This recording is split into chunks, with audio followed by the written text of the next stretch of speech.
ఒక మేడిగడ్డ కాదు, కాళేశ్వరం అంటే ఒక అన్నారం కాదు, కాళేశ్వరం అంటే ఒక సుందిల్ల కాదు.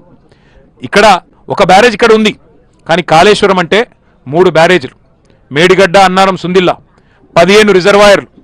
ఏంటి ఉన్నాయల్లా?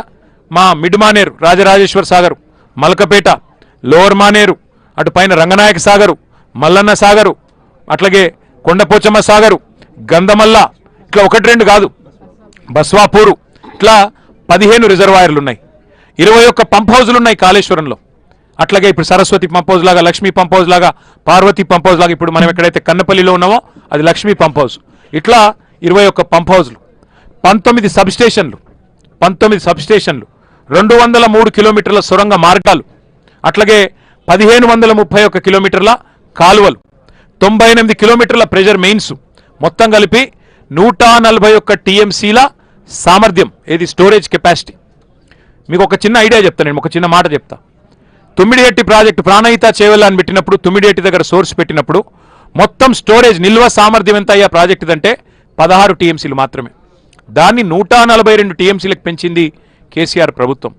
మల్లన్న సాగర్ భారతదేశంలోనే అతి పెద్ద artificial man made reservoir, 50 TMC కెపాసిటీతో కట్టిన రిజర్వాయర్ మల్లన్న సాగర్.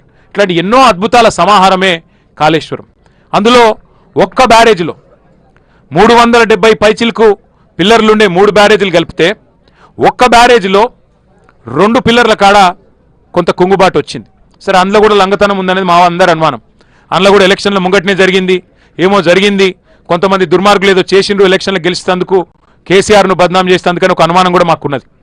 వాస్తవం ఏంది అంటే, ఎక్కడైతే 2 పిల్లర్లు కుంగినాయో ఆ 2 పిల్లర్లు లేదా మొత్తం బ్లాక్, దాన్ని మొత్తం తీసేసి మళ్ళా కట్టినా అయ్యే ఖర్చు 400 కోట్లు, కేవలం 400 కోట్లు మాత్రమే. ఆ బ్లాక్ మొత్తం కట్టినా అందులో రూపాయి కూడా మళ్ళీ ప్రజల మీద పడేది లేదు. ఎల్ఎన్టీ అనే సంస్థ ముంగటికి వచ్చింది, చెప్పింది ఆ 400 కోట్లు మేము కట్టిన మా ప్రాజెక్టులంచి డిఫెక్ట్ లయబిలిటీ పీరియడ్లోనే ఉన్నది, మొత్తం పైసలు మేము పెడతాం, మేము కడతాం, మాకు అవకాశం ఇవ్వండి అంటే ఇప్పటికి 30 నెలలు అయిపోయాయి, 31 నెలలు అయిపోయింది. 31 నెలలు అయిపోయినా కనీసం ఒక అడుగు ముంగట పడలే.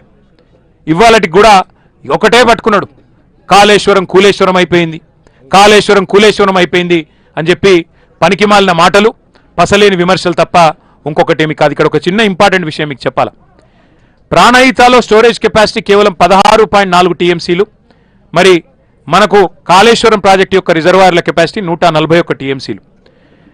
కాళేశ్వరం ప్రాజెక్టు ద్వారా కొత్త ఆయకట్టుతో పాటు స్థిరీకరించే ఆయకట్టు లెక్క కలుపుకుంటే మొత్తం 40 లక్షల ఎకరాల సామర్థ్యానికి మనకు చివరి దాకా, ఎక్కడ దాకా, ఉత్తమ్ కుమార్ రెడ్డి గారి శ్రీమతి ప్రాతినిధ్యం వహిస్తున్న కోదాడ నియోజకవర్గంలోని నడిగూడెం, ఇంకోటి మోతే మండలాల దాకా, తుంగతుర్తి, సూర్యాపేట, అక్కడి దాకా, అంటే ఆల్మోస్ట్ ఆంధ్ర బార్డర్ దాకా నీళ్ళిచ్చే బృహత్తరమైన ప్రాజెక్టు కాళేశ్వరం ప్రాజెక్టు. అయితే ఇక్కడ ఇంపార్టెంట్ పాయింట్ ఏంటంటే, కాళేశ్వరం యొక్క విశిష్టత, గొప్పతనం ఏంటంటే, కాళేశ్వరం అంటే ప్రతి సందర్భంలో ప్రతిసారి మేడిగడ్డ నుంచి నీళ్లు లిఫ్ట్ చేసే అవసరం లేదు. ఈ ప్రాజెక్ట్ గొప్పతనం ఏంటంటే 3 రకాల సీజన్లకు, 3 రకాల పరిస్థితులకు తట్టుకొని కాల పరీక్షకు నిలబడే ప్రాజెక్టు కాళేశ్వరం ప్రాజెక్టు. ఒకవేళ దేవుడు దయదలిచి వర్షాలు బ్రహ్మాండంగా పడ్డాయి అనుకోండి, మనం ఇక్కడ అసలు మోటార్లు చాలు చేయాల్సిన అవసరమే లేదు. ఎస్ఆర్ఎస్పి నిండితే మంచిగా బ్రహ్మాండంగా వరద కాలువ పొంగితే సీదా నీళ్లు మిడ్మానేరుకు వస్తాయి. మిడ్మానేరు నుంచి పైకి ఎటు కావాలంటే తీసుకొని పోవచ్చు. Mid Manair is the water junction. కిందికి లోవర్ మానేర్ డ్యామ్ తేవచ్చు, కిందికి మొత్తం ఎక్కడెక్కడ పోవాలో కింది చివరి కాలువ దాకా తీసుకొని పోవచ్చు బ్రహ్మాండంగా. అధిక వర్షపాతం పడితే, వరద వస్తే వరద కాలువ ద్వారా, ఫ్లడ్ ఫ్లో ద్వారా బ్రహ్మాండంగా అసలు ఇక్కడ పంప్ లాంచ్ చేయకుండా నడపొచ్చు. రెండవది, సాధారణ వర్షపాతం పడితే, ఫ్లడ్ కాకుండా సాధారణ వర్షపాతం పడ్డదనుకోండి, మనకు ఎస్ఆర్ఎస్పి నుంచి కడెం మీదకి వెళ్ళి ఎల్లంపల్లికి వస్తాయి, ఎల్లంపల్లికి వెళ్ళి లిఫ్ట్ చేసుకుంటూ పోవచ్చు. అప్పుడు ఈ 3 బ్యారేజీల్లో నిల్వ ఉంచుకుంటే చాలు, పంపులు చాలు చేయాల్సిన అవసరం లేదు. అంటే అధిక వర్షపాతం పడితే ఫ్లడ్ ఫ్లోతో నీళ్లు తీసుకోవచ్చు, వరద కాలువతో, ఎస్ఆర్ఎస్పి వరద కాలువతో. సాధారణ వర్షపాతం పడితే ఎస్ఆర్ఎస్పి నుంచి, కడెం నుంచి, ఎల్లంపల్లి నుంచి నీళ్లు తీసుకోవచ్చు. అసలు వర్షమే పడలేదు అనుకోండి, ఈ సంవత్సరం లాగా వర్షమే పడలే, కరువు ఉన్నది, ఎల్నినో ఉన్నది, అయినా సిడబ్ల్యూసి లెక్కల ప్రకారం ఎక్కడ దొరుకుతాయి నీళ్లు తెలంగాణలో అంటే గోదావరి మీద, ఇక్కడ ఇప్పుడు ఎక్కడైతే మనం కూర్చున్నామో కన్నెపల్లిలో అక్కడ దొరుకుతాయి. ఇవాళ మీకు చూపెడుతందుకు వచ్చింది, మాకేమి పని లేకనో పొద్దుపోకనో కానే కాదు. ఇప్పుడేమి ఎలక్షన్లు కూడా లేవు, మాకు వచ్చేదేం లేదు. రైతుల అవస్థలు చూడలేక కేసీఆర్ గారు మాకు ఆదేశం ఇచ్చిండు. అరే కింద నీళ్లున్నాయి, ఇవాళ ఈరోజు జూలై 5వ తారీఖు ఇవాళ మధ్యాహ్నం 3:30-4 గంటల ప్రాంతంలో నేను చెప్తా ఉన్నా, మీరు కావాలంటే అధికారులను అడగొచ్చు. ఇక్కడికి వచ్చినప్పుడు మేము అడిగినాం.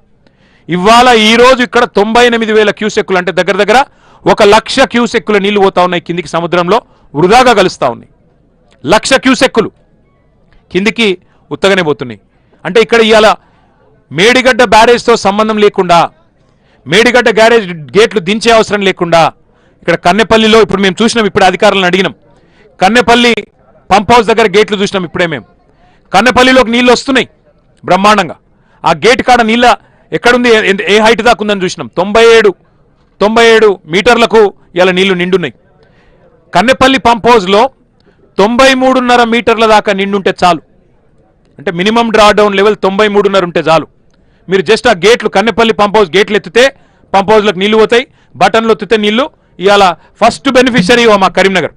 నిన్నగాక మొన్న మా గంగుల కమలాకర్ గారి నేతృత్వంలో ఆ రైతులు, మా ఆచంపల్లి రైతులు, మా వాళ్ళు అక్కడ మొత్తం ఆ నాగుల మల్యాల, అట్లాగే మా వాళ్ళు అక్కడ బావుపేట, ఎల్గందుల, బద్దుపల్లి, కమాన్పూర్ రైతులు వేలాది మంది ధర్నా చేసిండ్రు. ఎక్కడ ఏ తూమైతే కేసీఆర్ గారు ఆచంపల్లి కాడ పెట్టిండో ఫ్లడ్ మనకి ఈ కాళేశ్వరం కాలువ మీద, అక్కడ పోయి రైతులు ధర్నా చేసిండ్రు. అయ్యా కన్నెపల్లి కాడ నీళ్లున్నాయి, పంపులు ఒత్తండి, పంపులు చాలు చేయండి, ఆ గేట్లు ఎత్తితే చాలు నీళ్లు లోపలికి పోతాయి, పంపులకి వెళ్ళి నీళ్లు లిఫ్ట్ చేసి, మేడిగడ్డ బ్యారేజ్తో సంబంధమే లేదు, ఆ బ్యారేజ్ని ముట్టే అవసరమే లేదు, నీళ్లు తీసుకొని మాకు మొత్తం నీళ్ళు వస్తాయి, దయచేసి మాకు ఇవ్వండి అని చెప్పి కమలాకరణ దగ్గరకు వస్తే, ఇక ప్రభుత్వానికి చెప్పినా దున్నపోతుకు చెప్పినా ఒకటే, నేను కూడా మీతో వస్తా అని చెప్పి మా గంగుల కమలాకర్ గారు పోయి ధర్నా చేసిండు. ఇలా ఒక కరీంనగర్ కాదు, మా సొప్పదండి మాజీ ఎమ్మెల్యే సుంకె రవిశంకర్ గారు మొన్న పోయి బోయిన్పల్లి మండలం మిడ్మానేరులో నీళ్లు లేవు, 27 టీఎంసీల సామర్థ్యం ఉన్న ప్రాజెక్టు, ఇవాళ 7 టీఎంసీల నీళ్లు లేవు, మొత్తం ఎక్కడికక్కడ ఎడారిలాగా మారిపోయింది. అందులో పోయి క్రికెట్ ఆడిను మా రవిశంకర్ అన్న పొలగాళ్ళతో, ఎందుకంటే నీళ్లు లేవు, అది పరిస్థితి. మా బాలకృష్ణ అన్న, రసమయ్య బాలకృష్ణ అన్న అవతల దిక్కు కందికట్కూరు కాడ నీళ్లు లేవు, అందుకే మా మిడ్మానేరు నింపండి అని చెప్పి మా రసమయ్య బాలకృష్ణ గారు అన్నపూర్ణలో నీళ్లు లేవు, అన్నపూర్ణ రిజర్వాయర్లో ఇల్లంతకుంటకు నీళ్ళు ఇచ్చేది, మా నింపండి కన్నెపల్లి కాడ పంపులు ఆన్ చేయండి అని చెప్పి ఆయన ప్రెస్ మీట్ పెట్టిండు. ఇలా మొత్తం కాళేశ్వరం సిస్టమ్ ద్వారా మనం గుర్తుపెట్టుకోవాల్సింది ఒక చిన్న మాట నేను చెప్పి మీకు ఉదాహరణ కింద చెప్తా ఉన్నా. ప్రతిసారి మేడిగడ్డ నుంచి ఎత్తిపోయాల్సిన అవసరం లేదు నీళ్లు. మళ్ళీ చెప్తున్నా, ఎక్కడ నీళ్లు లేకపోతే మొత్తం రాష్ట్రంలో వర్షాభావ పరిస్థితులుంటే ఇక్కడ నుంచి తీయచ్చు. ఏది కన్నెపల్లి నుంచి కడెం నీళ్ళు వస్తే ఎల్లంపల్లికి అక్కడ నుంచి లిఫ్ట్ చేసుకోవచ్చు, ఎల్లంపల్లి నుంచే లిఫ్ట్ చేసుకోవచ్చు. శ్రీరామ్ సాగర్ నిండితే ఇంతకుముందు నేను చెప్పినట్టు ఫ్లడ్ ఫ్లో వస్తే మిడ్మానేరు నుంచే తీసుకోవచ్చు. అంటే చివరికి ఒకవేళ శ్రీరామ్ సాగర్లో కూడా నీళ్లు లేవనుకో, ఈ కాళేశ్వరం గొప్పతనం ఏంటంటే ఎస్ఆర్ఎస్పీలో కూడా నీళ్లు లేవనుకో,